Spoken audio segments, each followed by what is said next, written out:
My guest in this episode is Alok Rai, who has a lifetime of engagement with matters of language and culture and their intersection with politics. Alok's monograph on Hindi nationalism, published in 2001, is an outstanding work of scholarship. He has taught at the University of Allahabad, the University of Pennsylvania, the Indian Institute of Technology, Delhi, and at the University of Delhi.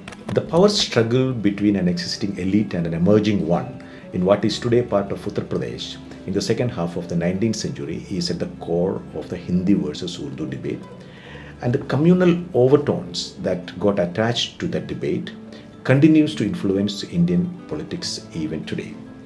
Alok Rai explains the past and present of Hindi nationalism in this episode. Thank you, Alok Rai, for joining us for this conversation on Hindi language and how that is a political project, apart from being a linguistic project, maybe. I don't know how you might characterize it. We'll get there. So, what is actually the difference between Hindi, Urdu, and Hindustani? Basically, I would argue that there is no real difference except at the margins. That is to say, that a common language, which was actually called Hindustani, was subjected to the actions of linguistic purists, all right, and when you add a heavy Sanskrit lexical load to it, you add Sanskrit words to it, it begins to be called Sanskrit. And when you add, it begins to be called Hindi in the kind of modern Hindi sense. And when you add, a lot of Urdu and of Persian and Arabic words to it, then it begins to be called Urdu. So this was an artificial cleavage that was being created by imposing these restrictions or so-called purification on an existing kind of linguistic domain that existed in what is today broadly the Hindi-speaking areas of the country? Or? Unmistakably so. Yeah. Unmistakably so. And all one needs is to wander out into the streets of this country to know that there exists a common language in which people express themselves, understand each other, communicate with each other. So the distinction that is commonly understood as existed between Hindi and Urdu is purely either artificial or non-existent. It is a valid distinction in the higher literary registers. That is to say, as I said earlier, when you add a high Sanskrit lexical load, it begins to be called Hindi, and when you add a high Arabic and Persian load, mainly Persian then Arabic load to it, then it begins to be called Urdu. Right. But it's growing out of a common stock. It rests on a common stock. So this process of the debates around language is happening alongside the national movement and other things that are happening in other parts of the country. These are all interlinked, we'll get there. Yeah. But one defining moment that you have identified is 1900, the turn of the century, which you've called the MacDonald moment. Yeah. Could you explain what actually happened in 1900? In 1900. Basically, in the aftermath of 1857, all right, the so-called First War of Indian Independence, or what the English call the Indian Mutiny, or whatever. In the aftermath of 1857, there is obviously a profound change that is happening in the country at various different levels. One is that obviously the East India Company hands over power, cedes power to the British Crown. So this is the inauguration of the British Raj. But there are also very important things that are happening to Indian society itself. And obviously I am not in a, we don't need in this context to talk about the rest of the country, but certainly in the heartland, so to speak, there is a very great change happening, because at least in the English perception of what happened in 1857, the largest blame attaches to the Muslims. Muslim elite or people to the Muslim elites, yeah. to the zamindars, to the zamindars, so on and so forth. The largest blame. So that now, prior to 1857, the ruling elite, the ruling cliques, have had a very large number of the Muslim elite. Right. This feels itself, finds itself displaced. All right? And in the meantime, or at the same time, simultaneously, there are developments so that there's basically a kind of an earlier elite which finds itself under pressure. And because of developments in the field of education, mainly Sir Charles Wood's Educational Dispatch of 1854, I think, all right, they have created two educational streams. One of the educational streams is training in Urdu, the Arabic, Persian, and so on and so forth, and the other is training in, so to speak, Indic backgrounds, so that they have Nagari and they have Sanskrit and that kind of thing. All right?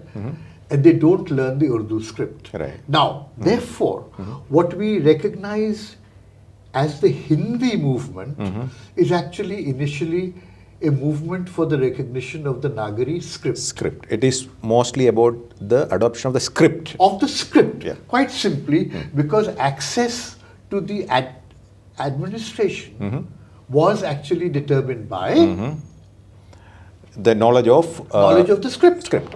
All right, and therefore the new class that had been formed in this education stream said quite rightly, in my opinion, that we want a place in the administration. Exactly. We've been taught the script, but we need to. And now you tell us that you know the script, but we have no use for you. Right. All right. Right. So this demand comes from mainly that class of people.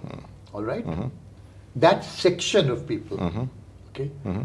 And now this section, as it happens, see the already installed elite of the heartland, what in fact one historian calls the Awadh elite, consists of the Muslim landed elite, the castes who have been traditionally involved with administration, and the Kashmiri Brahmins. So they were using the language, maybe roughly the same. The script was Persian. Yes, the script was Persian. Right. The script was Persian. And now in contention with this in the post-1857 period, what you have is this new section of people who are trained mainly in Nagari script. Who's trained in Nagari and are mainly Brahmins, Rajputs, Kshatriyas, and Baniyas. The local people there, as opposed to the Kashmiri Brahmins. As opposed to the Kashmiri Brahmins, but who are also, by the way, local by that time. By that time. Yeah. But certainly, it is an identifiably different thing. And one further thing, Varghese. One further thing is that these schools, which are the Nagari stream of education, is also to some extent rural. All right? So that there is that further spin in this, that this is the urban, rural binary is also. That binary also begins to play. So this starts out as a sectional demand on the part of a certain group of people who have been, in my opinion, wrongfully excluded from access to power. Government jobs All and right. power. As happens in all such agitations, when they are excluded, the agitations only become stronger. Right. So what starts out as a small demand by 10 or 12 people saying to the Lieutenant Governor, please give us recognition, then becomes, how many people do you have? Who are you? In which case you say, I have many people behind me. Show how many people you have behind me. Then they start doing memoranda. Then they start doing, interestingly, the beginnings of what you would call democratic politics, that is to say, collecting signatures. All right? Okay. So signatures are collected. And the same document, exactly the same wording. So it's central organization. Same document is circulated all over the country and signatures are collected, that we have so many tens of thousands of people who support our demand. Right. if there are so many tens of thousands of people that are supporting my demand, then you will say, I must also find people. Right. Where will you find people? Right. All right? Then you begin. So what you see is the beginnings of Mobilization. of democratic mobilization. All right. Now, please understand, in the background to this is also the first census. The first censuses are also beginning to happen. So, counting the population and ascertaining what is their demographic weight is part of this process. So, suddenly it becomes important how many people are you. Okay.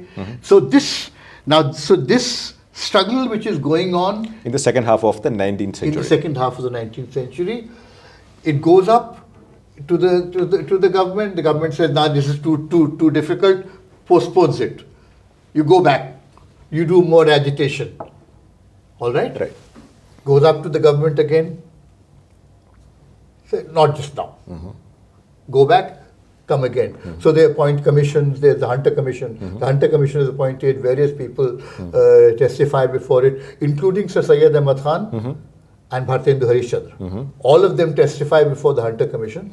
And then Sir Syed, who is an influential member of the government, persuades the government that that this is a very difficult matter, and it's best if we leave this alone. So they decide to leave it alone again. So this continues for 3 or 4 decades in the latter half of the 19th century. Then it turns up, then it so happens that Anthony MacDonald is appointed the Lieutenant Governor of Awadh. Of what actually at that time is the Northwest Province. All right. Anthony MacDonald, because of his own background, which I will not go into right now, is sympathetic to the Hindi demand, the Nagari demand, not the Hindi demand. Yeah. It's the Nagari demand. He's sympathetic to the Nagari demand.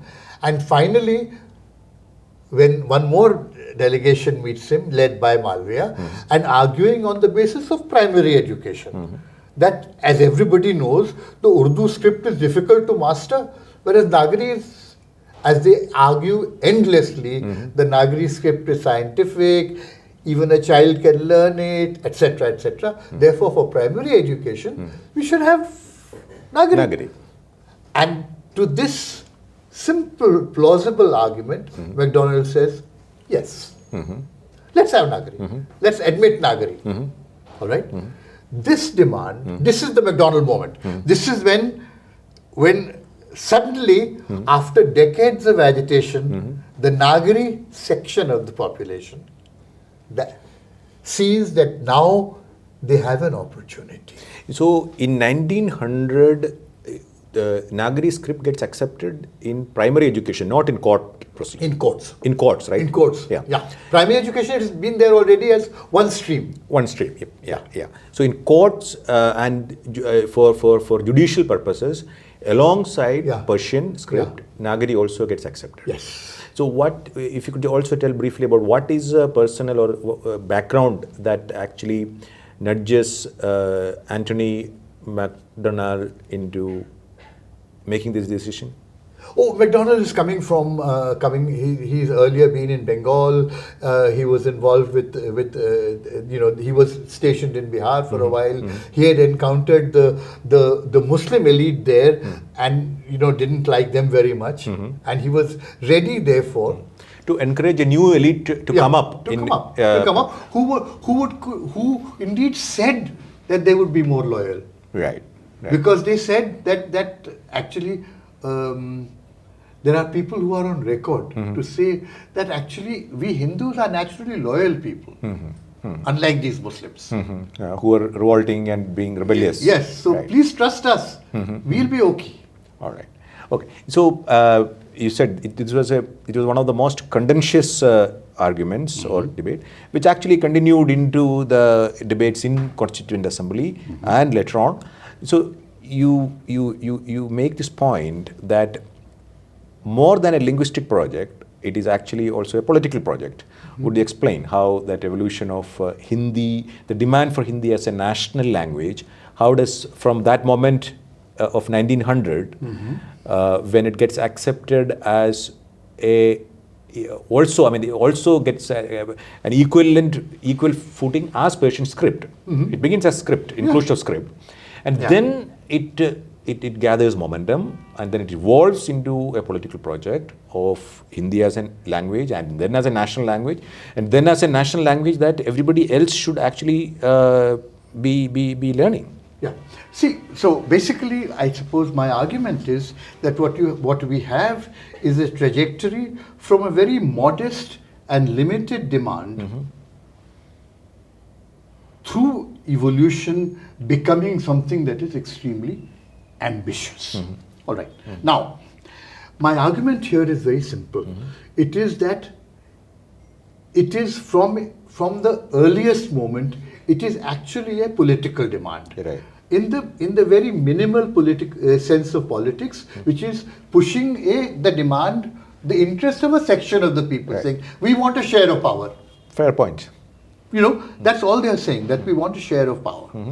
When that is denied to them, obviously, the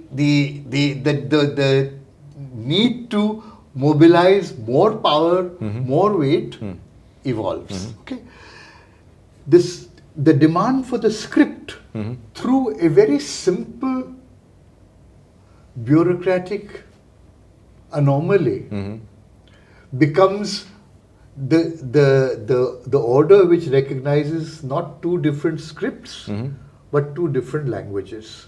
Oh, okay. All right. Okay. This is when MacDonald's recommendation goes up to Curzon, who is the viceroy, for final ratification, and he sees that the recommendation is that anyone who wishes to become a part of the administration should know both scripts. It is felt that knowing both scripts is equal to knowing two different languages. Whether it's two different, it is difficult. In fact, even today there are not many people who know both scripts. Yep. So in order to make it easier, more accessible, that demand for two different scripts is modified in the final order to a demand to an order permitting two different languages. All right. So does it also get named then as Hindi and Urdu, or no? You just accept Nagari script alongside, and you know, and that any aspirant to the colonial administration should know both languages. Yeah. All right. Right. Now, now please understand that the section of population, the interest that is driving the Nagari demand itself obviously has a vision of itself and everything else, all right? And in defining themselves as being different, now please understand, if you are trying to carve up a shared space, you've got to find some logic for saying that this is not that. We are an entity. We are different from this. Yep. Otherwise, we are the same. Right. But if I'm different, on what basis am I different?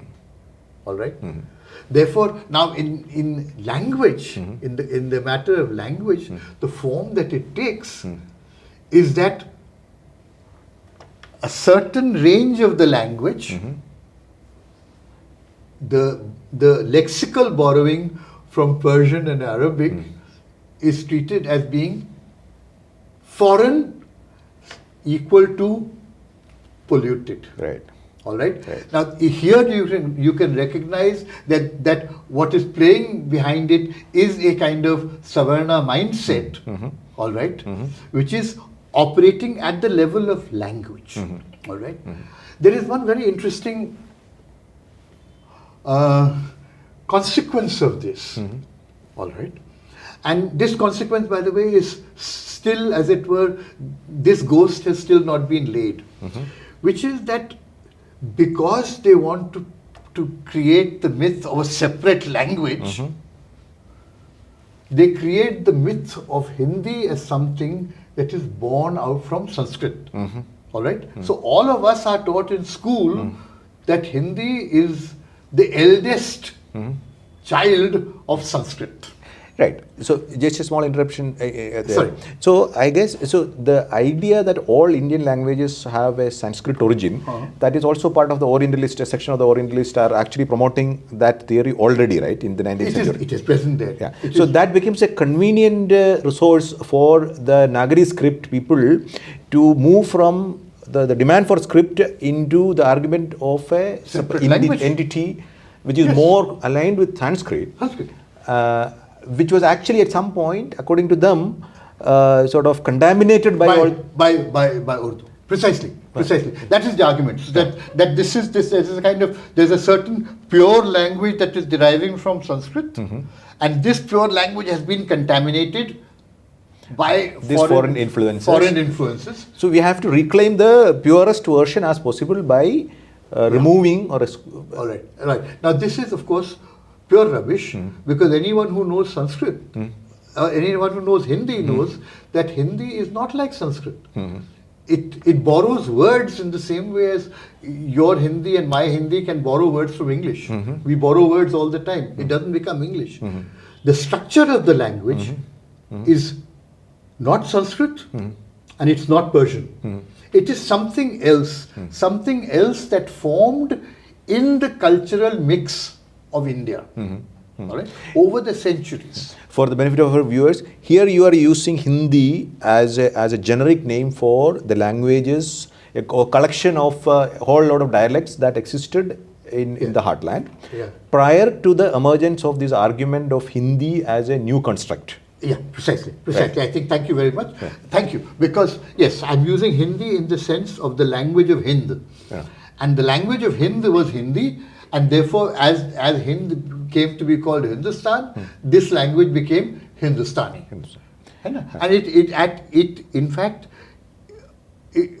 carried within it a whole range of what we today call different dialects. It becomes part of a much larger, first linguistic and then cultural agenda. Okay. So involves, the cultural agenda is once again, so it involves a certain vision of the nation, of, then therefore Aryan, Arya Bhasha, etc. So, so it ties in with lots of the myths that are present at in the way in which the idea of India evolves for some people. Right.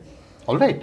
And so that from the script we move to language, from language to culture, from culture to a certain imagination of the nation. All right, as is conceivable within that vision of culture. Right. All right.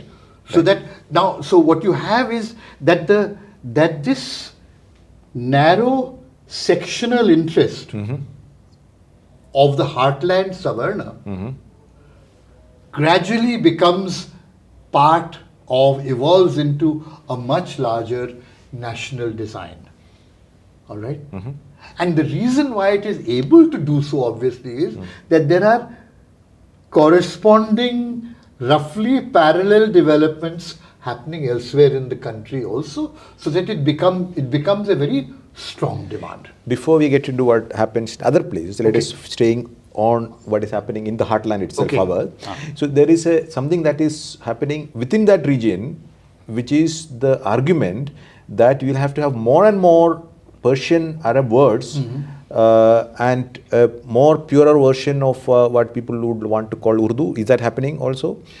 That actually, the movement, there was actually a linguistic movement within Urdu also for, as it were, making it more of an elite language, of differentiating Urdu and Urdu from the language that ordinary people speak. Okay. So wait a second. There's an important point. So let me spell this out, because it is parallel but not quite parallel.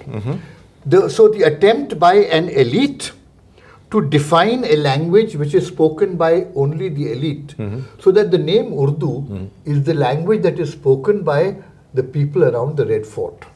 All right, and there is a lexicographer from the 19th century who is on record to say that Urdu is not the language that these not just ordinary people, but these new Muslims speak.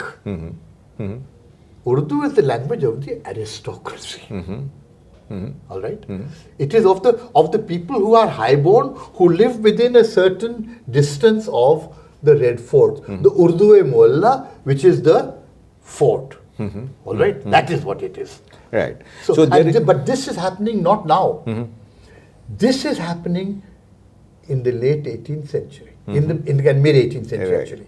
You know, basically towards the end of the Mughal Empire, towards the end of fading out of the Mughal dynasty, when the elite is losing all other power, then it sees itself as kind of preserving its identity. In this cultural sphere at least. In the cultural sphere at least, that we have our language.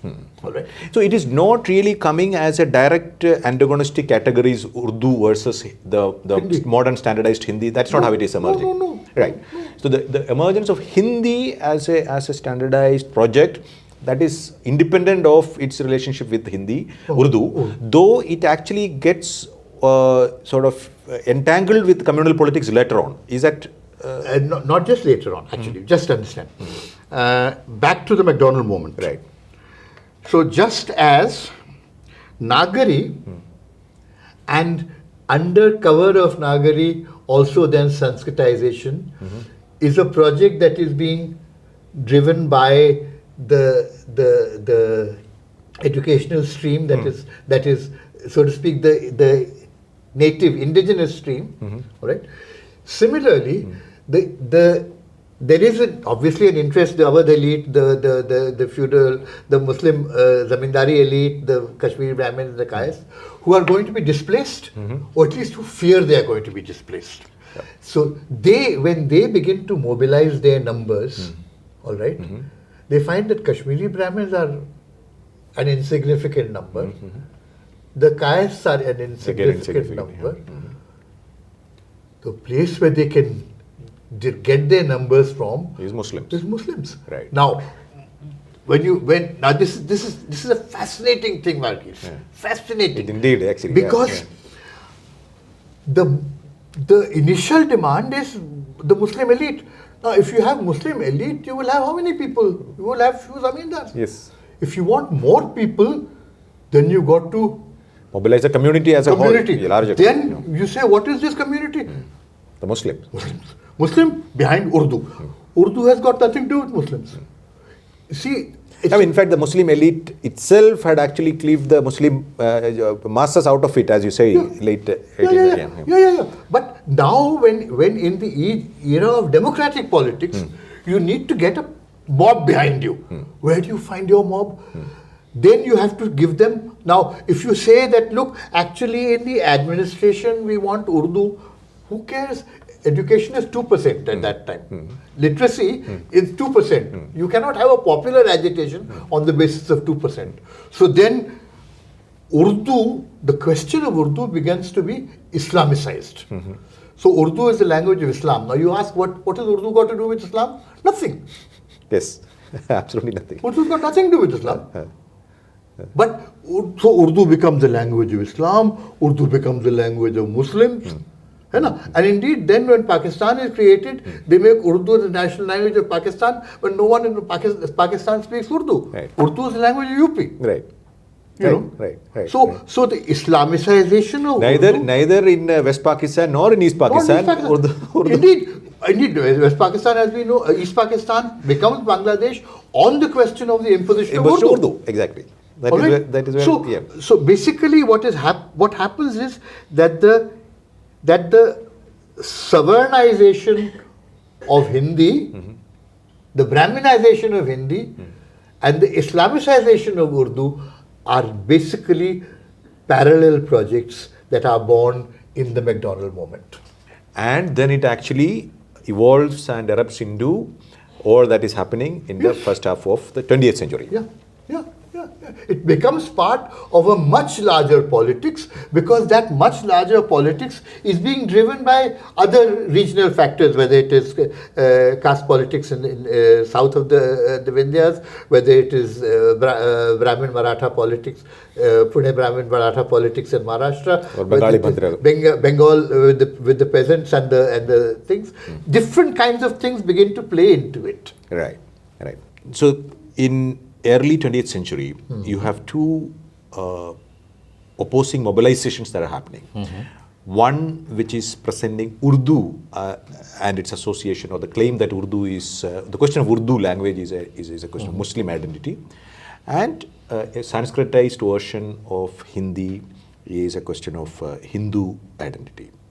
So that is how in the communal conflict of Uttar Pradesh, these language debates get to play a major role. Yes. Can you just explain that process a bit? Oh, yeah. So basically, I think it's important to understand the transformation of a very limited demand, because understand that the literacy levels in the heartland are very low even today, and then they were estimated to be roughly 2%. Literacy, yes. Literacy is 2%. So the demand for one script or another cannot concern very large numbers of people, by definition. All right. However, the demand is driven by powerful social groups. One is the already established Awadh elite, which consists of the Muslim landed interest, the Kashmiri Pandits and the Kayas, and the aspirant elite, which has become powerful in the post-1857 period, which consists of Brahmins, Kshatriyas and Banyas. All right. So these are two powerful but small groups which are contending for power. In the process of contention,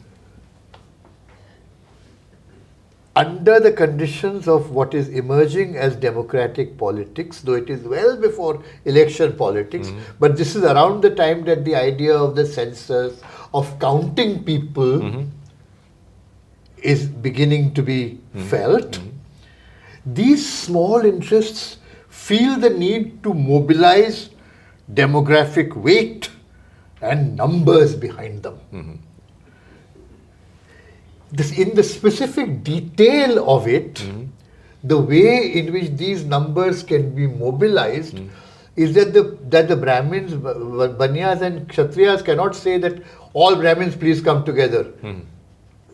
You don't get a democratic politics out of that. So that becomes a Hindu demand, just as the Awadh elite can hardly mobilize a democratic politics around saying, look, we are a very comfortable elite and please come and support us. Why will people support you? And there is actually an excellent paper from that time by two Cambridge historians of that time, by Anil Seal and Ayesha Jalal, which talks about how the character of the Muslim League itself gets transformed in this time. So the Muslim League, which is originally a group of very powerful but very small people, very small number of people, then invites different kinds of people to join.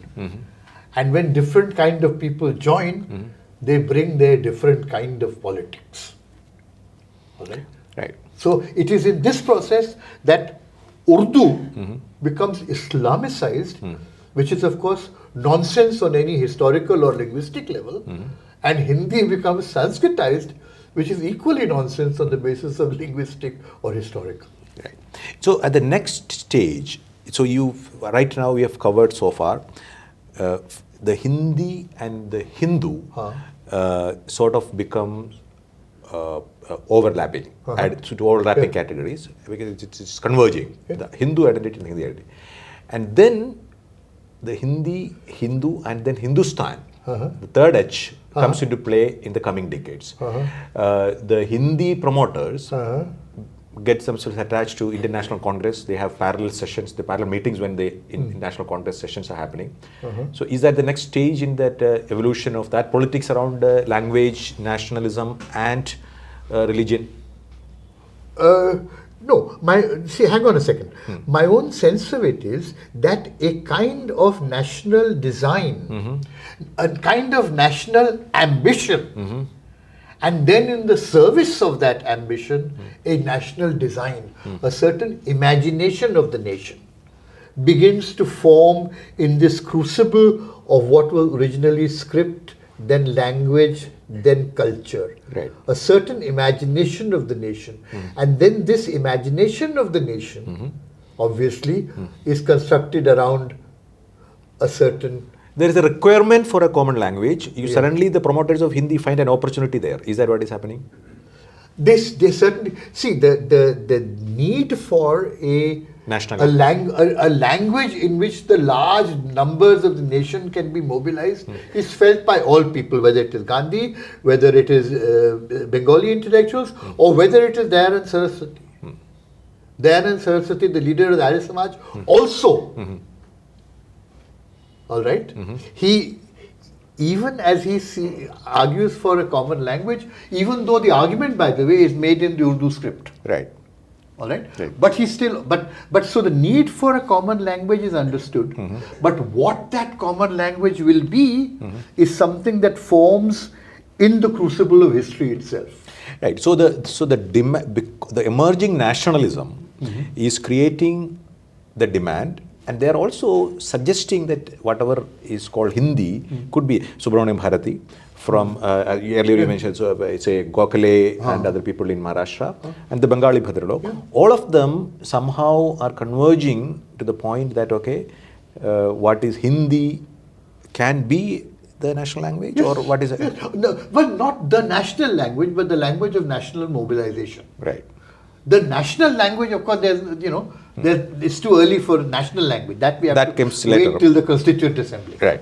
Okay. So when that process is happening, that process, let us say, people who are lovers of Hindi in South or in Bengal, are they really tuned into the communal manifestation that it is occurred already in Awadh and UP? No, not at all. They are detached from that debate. That in fact, the Hindi Prachar Sabha in Tamil Nadu, which actually I have also been to. I mean, in Chennai, I have also been to that. It's not communal at all.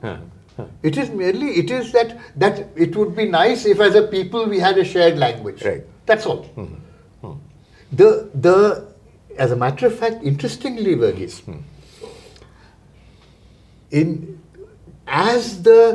as the communal character evolves, even in Awadh, because initially it is not communal. Right. Initially, as I said, it's not script one. But as it becomes more communal, gradually the other people whether it is in Tamil Nadu or in Bengal, begin to get very nervous.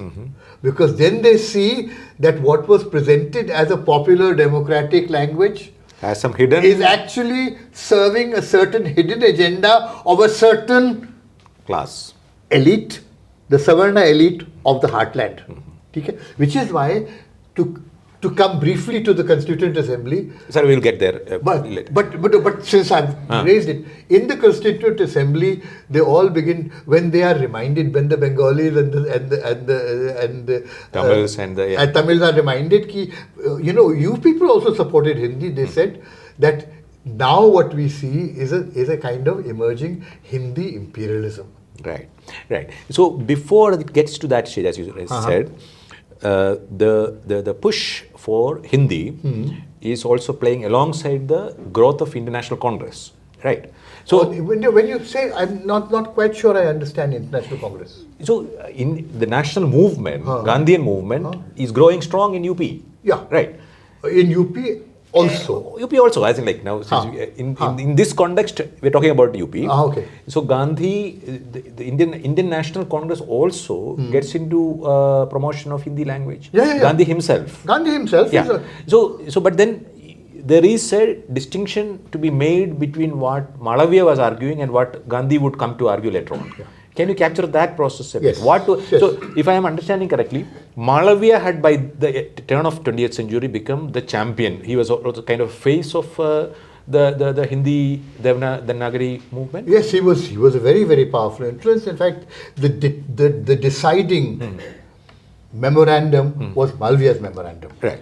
And Malviya's memorandum, and by the way, but interestingly, Malviya's own language, when he writes Hindi, is actually also full of Urdu. You can't escape it.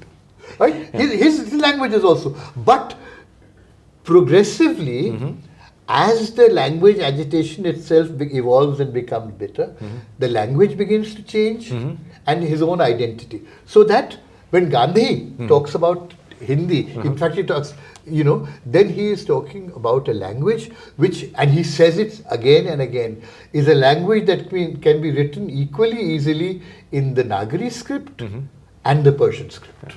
And he's also saying that, okay, the distinction that being sought to make between Hindi, Hindustani and Urdu, he thinks that is not, that's avoidable. That's avoidable. That's unnecessary and it is damaging. Right. It is damaging. Right.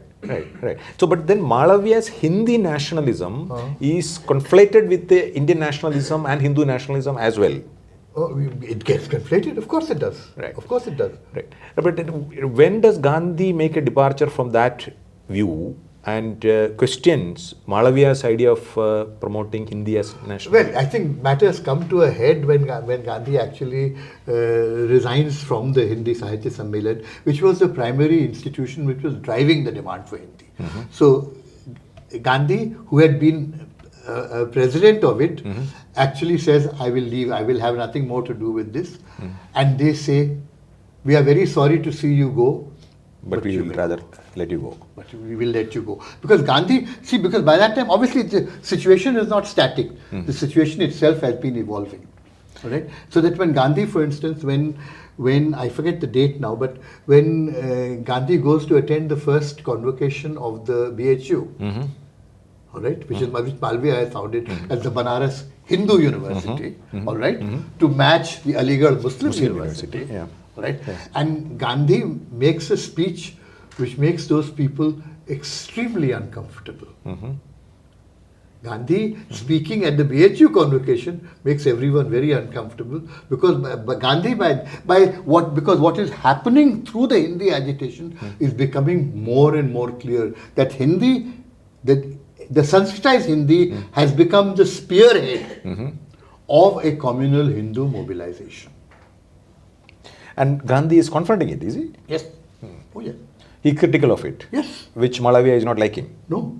Okay. No. But Then, they are all critical of But Gandhi. then, Alok, how then we do make, so the overlapping of personalities, the organization, and the general ambience makes it very difficult for us to make a clean distinction between what could be called Hindu communalism in UP and Indian nationalism in UP, or is it very easy, or is it can we make a reasonable distinction between those two categories? Well, I mean, it's difficult because obviously nationalism is not a single thing. Right. And certainly one of the strands, definitely is what we call Hindu nationalism, though I prefer to call it actually Hindu Savarna nationalism. Right. It is Savarna nationalism. But then Malaviya was representing Savarna nationalism. Yes. And also the Congress or Indian nationalism. But the Congress then, and for all I know, the Congress now, still has those elements in it. Certainly did. After all, all these people, even Shyama Prasad Mukherjee, after all, was also. All right, these people have existed within the Congress also, because the Congress saw itself as a kind of big umbrella under which everyone could come. Okay, so this is roughly the same time that a Hindi public sphere evolves and grows in what is today Uttar Pradesh. How does that happen, and what are the main notable features of that? Well, obviously there's a whole brilliant book on the evolution of the Hindi public sphere. It starts obviously around the question of Hindi, the agitation for Hindi, but then as it is in the Hindi public sphere that through periodicals and through debates and speeches and so on, that the idea of what the world of Hindi is, and implicated in that, obviously, and the idea of what India is gets evolved, you know, and gradually, as it were, the merging, the convergence of a certain caste interest, the camouflaging of a certain caste interest as a national interest happens in this Hindi public sphere. All right, because in the Hindi public sphere, actually, now that you say it, I'm thinking about it. In the Hindi public sphere, in the world, in the Hindi social world, there hasn't been the kind of caste confrontation that has actually happened in Maharashtra or in Tamil Nadu. Right. It has not happened. Therefore, even though the Hindi demand is, so to speak, a popular democratic demand, it is being driven entirely by upper castes. And they claim that not only that they represent all Hindi speakers, but the entire nation. Then they come to say we have to represent the entire nation. And, you know, perhaps the only voice against this in the Hindi world is Premchand. Right? Who is obviously resented for that very reason. Do you have recollections of your grandfather? I don't, unfortunately. My grandfather died 10 years before I was born. Very from your father, unfair of him, but yeah. From your father, how do you remember your... My father obviously remembered his father very fondly, even though, you know, obviously he died very young. My grandfather died very young, and therefore my father was only 15 when his father died. But yeah, he is what he, you know, what he comes through in his writing is just a decent, good thinking person. And also, because my access to the Hindi literary world is virtually non-existent, but I am just trying to make sense of your perception about two types of Hindi. The Hindi as a popular language of even potential emancipation. Is that what your grandfather represents? No. I actually say this somewhere, I think in my book, maybe in the preface to my book, that actually in some sense, the question of Hindi, I didn't choose to work on the question of Hindi. Hindi forced me. That it is. Hindi chose you, yeah. It is. My grandfather in his last years was obsessively concerned with what the language agitation was doing to the larger national imagination, that it was damaging, that it had become the spearhead of communal mobilization. With my father, it was the same. And so, you know, so this idea of a shared language, by the way, which is not unique. Yeah, I mean, that is a very all of us have it. Yeah. All of us have it. Yeah. You know, it's just that I suppose partly because of the accident of birth, you know, growing up, I have had access to both. So, you know, the English world and the... No, also Hindi and Urdu. Hindu-Urdu, yes. See, I was also taught Urdu. Yes. So I can write Nagari and I can write Urdu. All right. So the communalization of the language debate, that's what we're talking about. So while the two streams of communal politics, which are also actually manifesting in these two different languages or claims about two different languages. The counter to that thing, which is syncretic nationalism that Gandhi is arguing. So Gandhi is also calling for that syncretism in the language as well. Is that what Gandhi is doing? Yeah, absolutely. I mean, again, the insistence is one language which can be written in both Nagari and Persian script. Right. The moment you do that, a certain range of the vocabulary becomes unrepresentable. All right? You cannot write it. I was to take one very simple example, which will actually people will understand. Yeah, please. Yeah. I was seeing a chart of the Nagari alphabet. You know, in my daughter's house, because my daughter living in England wants her children also to know the language, Hindi and know the script. So she has a chart of the Hindi alphabet. The Hindi alphabet that they have is actually the Nagari alphabet. It is also, is the Sanskrit alphabet. Because certain sounds of Hindi are not present. For instance, I don't know whether you can say it as someone from the south, but certainly Hindi speakers will understand the sound R, as in Tedha. Okay, let me try again. The Sanskrit alphabet doesn't have R. R is Hindi sound. But what passes for the Hindi alphabet is actually the Sanskrit alphabet. Today. You know, So this is a lie which has been perpetrated, but it is a lie which has been perpetrated with a reason. I think that is what is important to understand. That in saying that Hindi is derived from Sanskrit, you are actually you've got a whole vision of history inscribed in that lie. I mean, you are actually transporting all the social values that the Sanskritic past represented into the current era by making that claim and establishing that claim. Yeah, and by establishing that claim, by bastardizing the language in all kinds of ways. So you are creating a language in which nothing with feeling can be said. A language that is drained of emotional content, which is sterile and lifeless. You see? So Gandhi opposed that part. Of course he did. He did. Of course he did. Of course he did. And of course he opposed that, and he opposed also this campaign against campaign for the so-called purification. Yes. Absolutely. Obviously, yeah.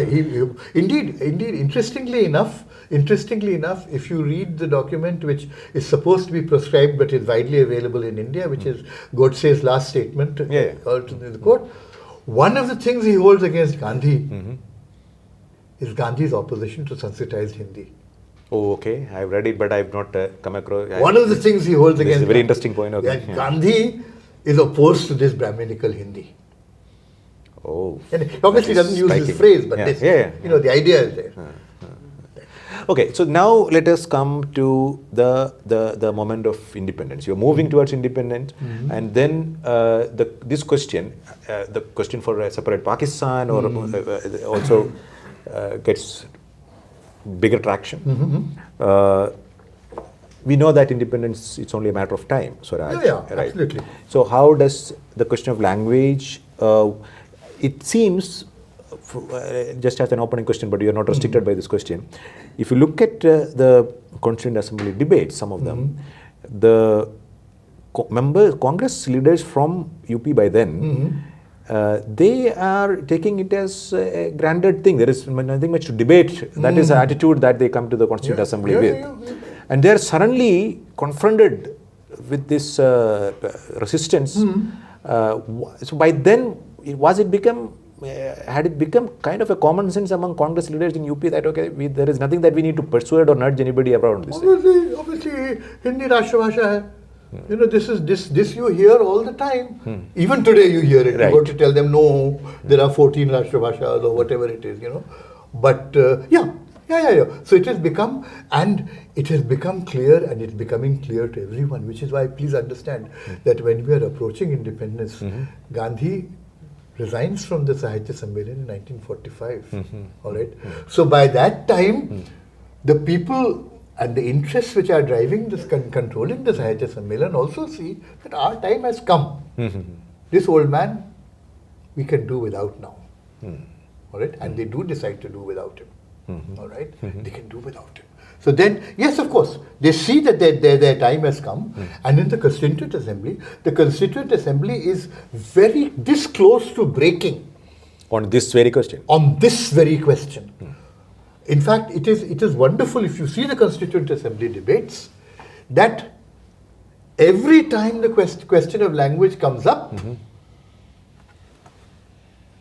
right, swords are drawn, and there can be no agreement. And very wisely, the chairman of the Constituent Assembly, Rajendra Prasad, himself a Hindi wala, by the way, all right, he said, all right, we'll talk about language later. Meanwhile, let's talk about other things. So then they decide, some things at least we can agree upon. These are the things we can agree upon. So language is the last thing they take up.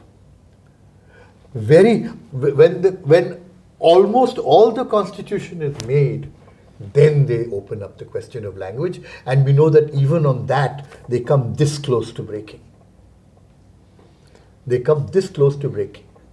And then they finally decide that, again, they're not taking a final decision. They say 15 years. 15 years. Yeah. 15 years. And then when that 15 years happens, then again there's trouble. So now, technically speaking, the question, it's an open-ended, indefinite postponement after 65, 62, right? After we've... The amendment is 65, I think. But, So, yeah, 65. whatever, it doesn't matter. Yeah. 65, 52, say 15 years, 65. Right now, there is, because going back to the point, the conflating of Hindi nationalism and Hindu nationalism, and given the current strength that Hindu nationalism has acquired in our current situation, there is also a renewed push for Hindi as a national language or so how do you think that is playing out, and what consequence? Yeah. Okay, I think that's a very important question. It's perhaps, and it's a question, by the way, that I believe has not yet been addressed in our public space. I think this needs to be understood at two levels. One is at the level of the realization of a national agenda, of remaking the nation in their own way. So one nation, one language, one election, somewhere I called it Advaitic nationalism. Okay. All right. It is one everything. Everything one. Everything is one. Yeah. So, but so that is one. But they also, I think, understand that even though you can keep airing this idea from time to time, it is not an idea which you can push through without serious problems. And obviously one is hearing rumblings in south of the Vindhyas about this, rightly so. But there is another very important dimension which you have to understand, all of us have to understand, which is that the demand for Hindi as the national language is partly a demand to make it the national language, or partly it's a demand to be seen to be making the demand, because it will mobilize the Janta in the heartland. It is a mobilizational demand, that it is basically consolidating their power in that region, in the heartland region. Yes. All right, and that the nation as such can pay a small price for this, right? That if, since they also realize that their major power base is the heartland. Whether they do this through parliamentary, jiggery pokery, by changing the number of seats and so on and so forth, or they do it by other means, but they also realize that consolidating power in the heartland is the key to their long-term survival, and everything else can be sacrificed to it. And if you will permit me, all right, my own understanding is that even their Kashmir policy is dictated not by a desire to solve the Kashmir problem. It is driven by a desire to create a certain kind of political consolidation in the rest of India. In the heartland, the Kashmir has become a theatre of performance for the audience in the heartland. Absolutely. Thank you very much. You've put it much better than I did. So much better. So thank you actually. So the just to clarify, just to give that context of how BJP or Hindu nationalism derives its electoral support from that region. So BJP got 37% of popular votes in 2019. Yeah. On 37% votes, it got 55% of Indian Lok Sabha because of the extreme concentration of those votes in a narrow geographical territory. Yeah. Barring Karnataka, even if you exclude entire Karnataka, BJP still has 272. That is more than half of Lok Sabha. Yeah. Above the Vindhyas, from the north to the south, you have that thing. Yes. So we are at a situation where just by winning that strip, you can actually win political power in India. Yes. So that actually makes this entire language debate very potent with danger. Because there is no political compulsion for you to woo the Tamil voter or the Malayali voter or the Kashmiri voter. Yeah, or the Kashmiri voter. Yeah, exactly. This is a very dangerous temptation. But I think one has to recognize the temptation, and have the wisdom to deal with have the wisdom to deal with it, to not succumb to that temptation, because it will create problems. It has created problems in the past, it will create problems again. Don't do it. Just as Rajendra Prasad had the wisdom to say, look, let's not fight about this. Let's agree about what we can agree about and move forward. So, yeah. Right. But I can see that. But as I said, now, to me, it is important to see the mobilizational aspect of the Hindi national demand, Hindi as national language demand. They are mobilizing their constituency in the heartland. Yeah. But the only danger even in that perspective, as in even if you take that it is only a mobilizational tactic, even then, as a history of Indian communalism itself shows, that could create its own dynamic, yes, where you cannot stop, which you cannot stop. Yeah. And so, No. I think it is profoundly dangerous. Also because people, see, social forces are not cannot be disciplined the way puppets are controlled. Things acquire autonomy. They acquire their own logic. Right. And this imagination of one nation, one language, one exam, one Aadhaar card, one everything, yeah. And that the whole idea of India as a kind of multiple plural nation, the whole federal idea of India, the federal conception of India. I don't mean only constituent. Yes, exactly. But the whole imagination idea of India as a federation of people with different interests, ideas, languages, cultures, and so on, which is to me a profoundly attractive idea. To me, that is what is wonderful about this country, is that we are so various, so diverse, so heterogeneous, is one that they are at war with. Now, they may not succeed in this round, but they have no other imagination. This is all they have. So, so there is the mobilizational element and there is the larger national design. And that larger national design may actually be affected by the fact that they can mobilize a democratic majority. Without depending on peripheral on others.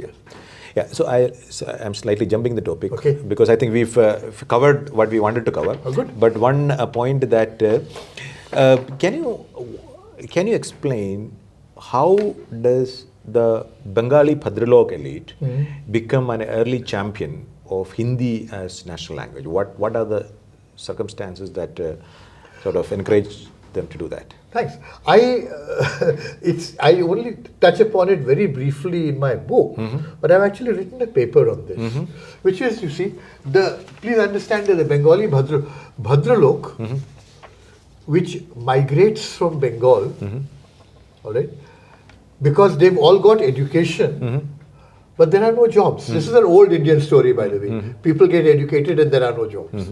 So they migrate from Bengal and they move upstream. Just as because the three presidency universities are all producing their elites. Madras University is producing its elite, which migrates westwards. The Bombay Presidency University is producing its elites, which migrate eastwards, so till Nagpur, till Madhya Pradesh, all right.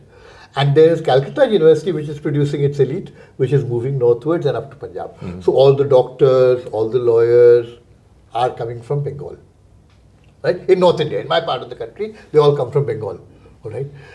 What this Bhadralok elite, all right, discovers, this is my argument basically. Right. What they discover when they come to Awadh is that the same people that they look down upon in Bengal, these bloody Muslims,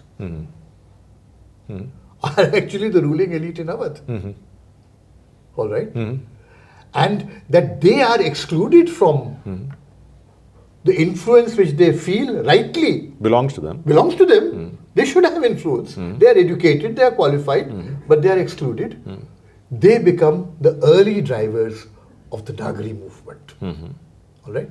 And this fact has been remarked by others. I'm not the first one by any means.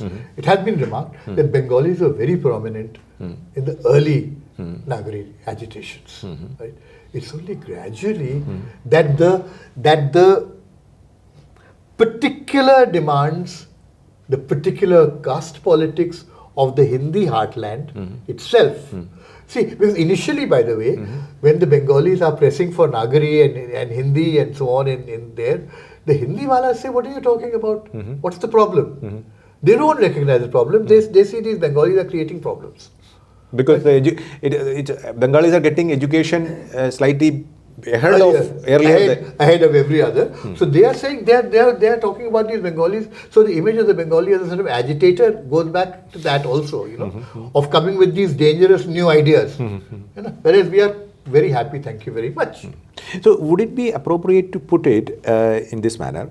The Western elite, as in the Mumbai group, the Chennai group, and the Calcutta group, all of them early adapters into modern education. They, of course, they become the early champions of nationalism as well. They also sign up for this linguistic part of nationalism also, in some manner. In different forms. In different forms. Yeah. Right? In fact, and I would, frankly, I have a dream that someday we can have a conference in which people from different parts of the country come and talk about the moment of modernity in the different languages of India. Because this moment of modernity will be different in different parts. Because there is a different local politics that plays into it. And it is, as I argue in the case of Hindi, it is the local caste politics of that region which triggers that consolidation of a particular vision of the language, and implicated in that vision of language, a vision of culture, a vision of the nation, and so on. Right. Okay. Now, the final question is, we speak about right now the Hindi has two kind of purposes, broadly speaking. One is national integration or national unity. The more Hindi speaking you are, the more Indian you are. That argument is the kind of a nationalist, Hindu nationalist. Maybe, and then you have the fear of what is being seen as Hindi imperialism. These are two different perceptions about Hindi. But you have raised in your work a very critical role, a progressive role that Hindi will have to play, and without Hindi it might not be possible to play, which is the propagation of the secular constitutional values. Because of the association of those values with an English-speaking elite and the resultant lack of popularity those values could attain, particularly in the heartland regions, can be countered only when Hindi repurposes itself for that purpose and becomes Hindi acquires a capacity to be a carrier of those values. I'll just conclude that question. I know it's a long question, but as you mentioned, the Hindi as it stands today evolved from the urge of a ruling elite to restore their lost social supremacy. But right now where we stand, unless you actually have an access to that world, you cannot actually pursue your progressive politics either. Because, see, that the recognition that the democratic strengths of mobilization in the heartland, simply because of the demographic weight, is one that is common across the political spectrum. Everybody recognizes that the numbers are here. We have to carry these people with us. And Gandhi recognized it and transformed the Congress movement. All right? Everybody recognizes it. Just a small interruption. Even Jinnah, though Pakistan is being formed somewhere, the mobilization is happening here. It's here. It's here. This is where the people are. Yes. All right? Now, to me, it is a profound tragedy that because the question of Hindi has been captured by Hindu nationalists, by a certain Sanskritic Savarna notion of Hindi. Therefore, these popular energies are not available for precisely, by the way, that common culture. Because after all, that which we recognize as our common culture in most of the country is born here, right? The music, the poetry, the this, the that. The myth, the geographical... it happens here. Yes. It happens. These are the people, this heartland is what has driven what is most beautiful and valuable in our culture. And that is a strength which we should be able to reach into. Because if we leave it to these people, they have no respect for that. They have no respect for that beauty. which is in fact the beauty of heterogeneity, of different people talking to each other, different cultures mixing, and so on. And also that the way that is projected is for legitimate reason, perceived as Hindi imperialism, for that same reason, right? Yeah. That precisely. That I think non-Hindi people, people from the non-Hindi regions must also see that there's a politics at work. For instance, I mean, I think the great example the work that the Hindi Prachar Sabha did before independence has been done by Bombay cinema, by popular cinema. That is where the language in which people talk to each other, make friends with each other, love and hate each other, not hate so much, but is actually a kind of Hindi, but it is not Savarna Hindi.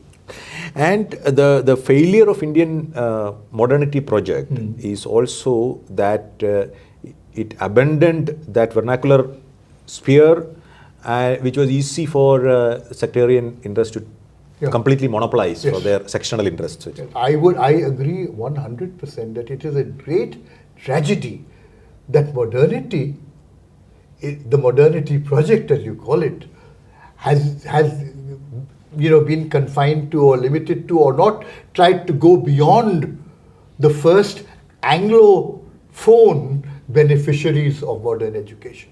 That which should have been extended and expanded has got confined to a narrow ghetto, in which narrow ghetto it must get suffocated. It cannot but get suffocated in that narrow ghetto. Which is what we are unfortunately witnessing now.